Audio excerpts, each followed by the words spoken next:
Santet atau sihir atau gendam bermacam-macam versi yang ditimbulkan tergantung kepada niat pelaku dan setan yang mengerjakannya.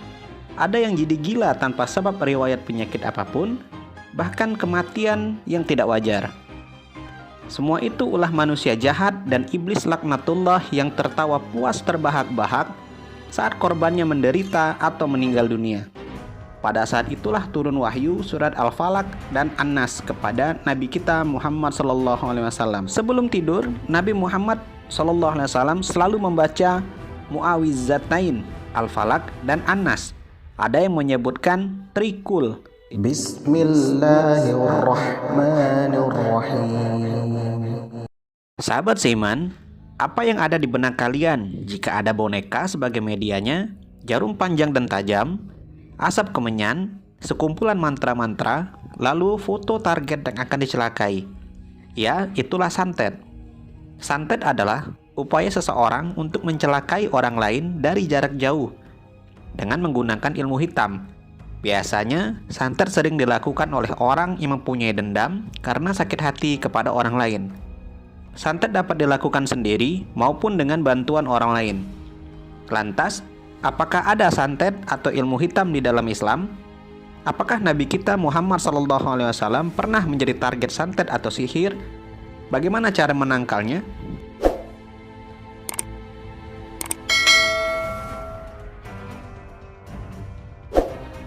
Praktek sihir, santet, ilmu hitam itu usianya sudah sangat tua. Bahkan mungkin seusia peradaban manusia itu sendiri. Ini karena ulah iblis laknatullah yang selalu menjerumuskan manusia dari zaman Nabi Adam alaihissalam sampai sekarang. Keberadaan sihir ternyata diabadikan Allah Subhanahu wa taala dalam Quran surat Al-Baqarah ayat 102. Bismillahirrahmanirrahim. Wattaba'u ma tatlu syayatin ala mulki Sulaiman. وَمَا كَفَرُوا سُلَيْمَانُ وَلَكِنَّ الشَّيَاطِينَ كَفَرُوا يُعَلِّمُونَ النَّاسَ السِّحْرَ وَمَا أُنزِلَ عَلَى الْمَلَكَيْنِ بِبَابِلَ هَارُوتَ وَمَارُوتَ وَمَا يُعَلِّمَانِ مِنْ أَحَدٍ حَتَّى يَقُولَا إِنَّمَا نَحْنُ فِتْنَةٌ فَلَا تَكْفُرْ فَيَتَعَلَّمُونَ مِنْهُمَا مَا يُفَرِّقُونَ بِهِ بَيْنَ الْمَرْءِ وَزَوْجِهِ وَمَا هُمْ بِضَارِّينَ بِهِ مِنْ أَحَدٍ إِلَّا بِإِذْنِ اللَّهِ وَيَتَعَلَّمُونَ مَا يَضُرُّهُمْ وَلَا يَنفَعُهُمْ وَلَقَدْ عَلِمُوا لَمَنِ اشْتَرَاهُ مَا لَهُ فِي الْآخِرَةِ مِنْ خَلَقٍ وَلَبِئْسَ مَا شَرَوْا بِهِ أَنفُسَهُمْ وَلَوْ كَانُوا يَعْلَمُونَ. Dan mereka mengikuti apa yang dibaca oleh setan-setan pada masa kerajaan Sulaiman. Sulaiman itu tidak kafir, tetapi setan-setan itulah yang kafir. Mereka mengajarkan sihir kepada manusia dan apa yang diturunkan kepada dua malaikat di negeri Babilonia, yaitu Harut dan Marut. Padahal keduanya tidak mengajarkan sesuatu kepada seseorang sebelum mengatakan, sesungguhnya kami hanyalah cobaan bagimu, sebab itu jangan kafir. Maka mereka mempelajari dari keduanya, malaikat itu, apa yang dapat memisahkan antara seorang suami dengan istrinya. Mereka tidak akan dapat mencelakakan seseorang dengan sihirnya kecuali dengan izin Allah. Mereka mempelajari sesuatu yang mencelakakan dan tidak memberi manfaat kepada mereka. Dan sungguh mereka sudah tahu barang siapa membeli atau menggunakan sihir, niscaya tidak akan mendapat keuntungan di akhirat. Dan sungguh sangatlah buruk perbuatan mereka yang menjual dirinya dengan sihir, sekiranya mereka tahu. Firman Allah tersebut menjadikan salah satu dalil bahwa sihir itu benar-benar ada dan nyata. Sama seperti perkara gaib lainnya, sesungguhnya sihir itu melibatkan setan. Manusia meminta pertolongan kepadanya untuk mencelakakan orang lain. Sihir, santet, ilmu hitam, dan sejenisnya termasuk dosa besar. Jika pelaku tidak bertaubat, maka neraka jahanamlah tempat baginya. Sungguh, dosa syirik tidak akan diampuni Allah apabila pelakunya mati dalam keadaan belum bertaubat. Allah berfirman dalam Quran surat An-Nisa ayat 116. Bismillahirrahmanirrahim. Innallaha la yaghfiru an yushraka bihi wa yaghfiru ma duna dzalika liman yasha. Wa may yusyrik billahi faqad dhalla dhalalan ba'ida. Allah tidak akan mengampuni dosa syirik atau mempersekutukan Allah dengan sesuatu, dan Dia mengampuni dosa selain itu bagi siapa yang Dia kehendaki. Dan barang siapa mempersekutukan sesuatu dengan Allah, maka sungguh dia telah tersesat jauh sekali.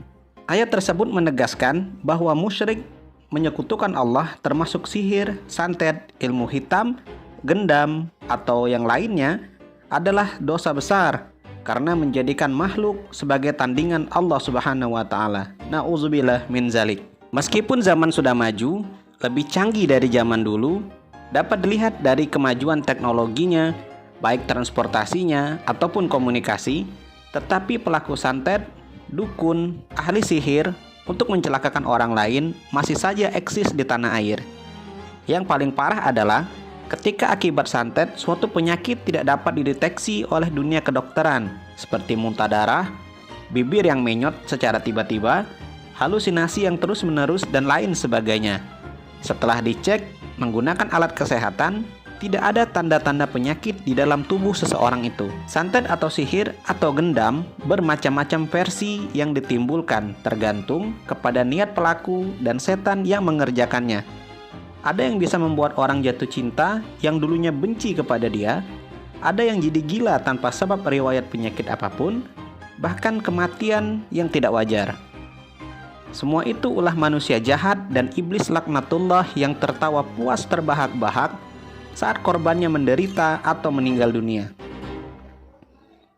Allah Subhanahu wa taala sudah mengingatkan dalam Quran agar para pelaku ilmu hitam untuk segera bertaubat sebelum ajal datang dan mereka tidak dapat ditolong lagi, kekal disiksa di neraka jahanam.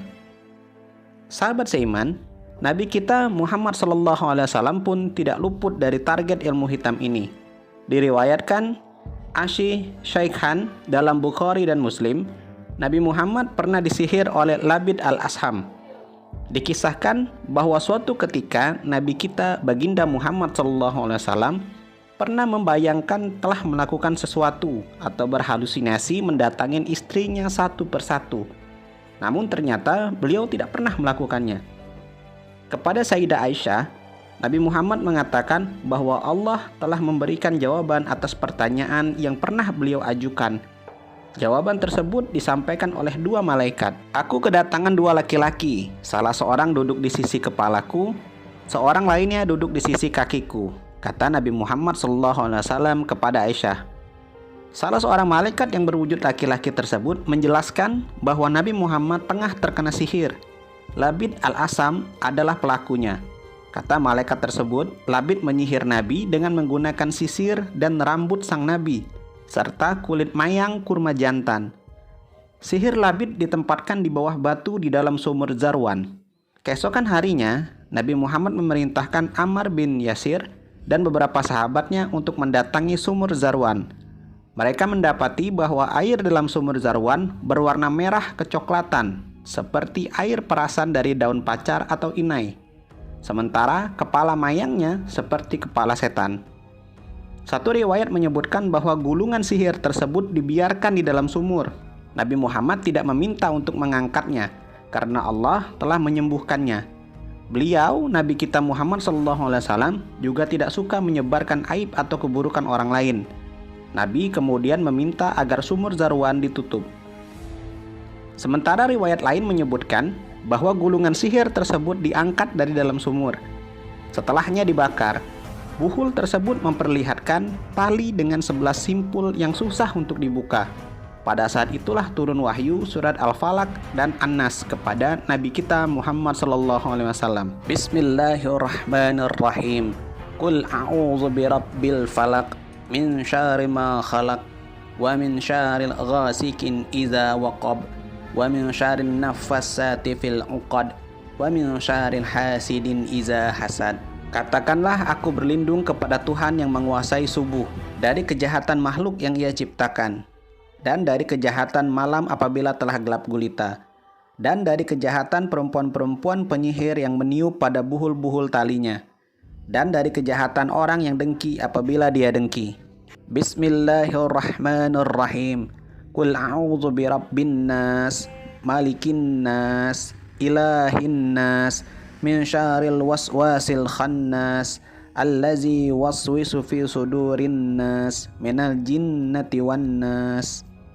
Katakanlah, aku berlindung kepada Tuhannya manusia, Raja manusia, sembahan manusia, dari kejahatan bisikan setan yang bersembunyi, yang membisikkan kejahatan ke dalam dada manusia, dari golongan jin dan manusia. Setiap Nabi membaca 2 surat itu, maka terbukalah satu simpul tali itu dan seterusnya hingga 11 tali.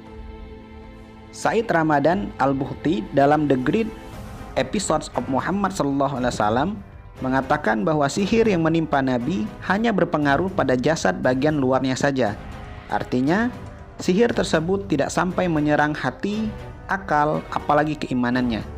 Nabi memang maksum, namun kemaksumannya bukan berarti beliau terbebas dari berbagai macam penyakit dan berbagai faktor manusiawi lainnya. Sejak saat itu, sebelum tidur, Nabi Muhammad SAW selalu membaca Mu'awwidzatain, Al-Falaq, dan An-Nas. Ada yang menyebutkan trikul. Tidak lain, ini adalah untuk melindungi dirinya dari hal-hal yang tidak diinginkan seperti sihir, santet, guna-guna, gundam, dan lainnya. Kalau seandainya beliau sakit parah, maka Sayyidah Aisyah yang membacakan surat-surat tersebut dan mengusapkan tangannya pada tubuh Nabi Muhammad. Sahabat seiman, penting bagi kita mengikuti sunnah Nabi, yaitu membaca Mu'awwidzatain, Al-Ikhlas, Al-Falaq, An-Nas sebelum tidur agar terhindar dari gangguan setan dikala kita tidur terlelap.